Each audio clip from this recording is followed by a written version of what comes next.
राष्ट्रीय शैक्षणिक धोरण 2020 अंतर्गत विद्यार्थ्यांच्या सर्वांगीण विकासासाठी मूल्याधिष्ठित शिक्षणाला प्राधान्य देण्यात आले आहे।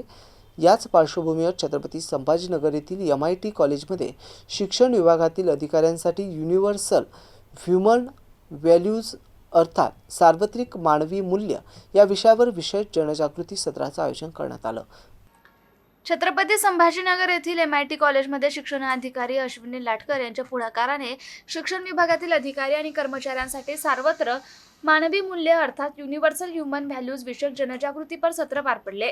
या सत्रात शिक्षणाधिकारी, उपशिक्षणाधिकारी, गट शिक्षणाधिकारी, विस्तार अधिकारी आणि विशेष शिक्षकांनी सहभाग घेतला। Centre for universal human values MIT यांच्या वतीने विषय तज्ज्ञ विनय चित्रिस यांनी विद्यार्थ्यांच्या सर्वांगीण विकासात वैश्विक मूल्यांचं महत्त्व तसेच राष्ट्रीय शैक्षणिक धोरण 2020 मध्ये मूल्याधिष्ठित शिक्षणाची भूमिका याविषयी सविस्तर मार्गदर्शन केलं।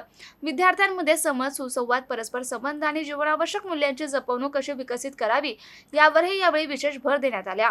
कार्यक्रमाला सुमारे 50 अधिकारी उपस्थित होते। कार्यक्रमाचं सूत्रसंचालन डॉक्टर आरती मोहनपूरकर यांनी केले। गट शिक्षणाधिकारी RD महाजन यांनी मनोगत व्यक्त केले तर डॉक्टर लीना उत्तरवार यांनी आभार मानले।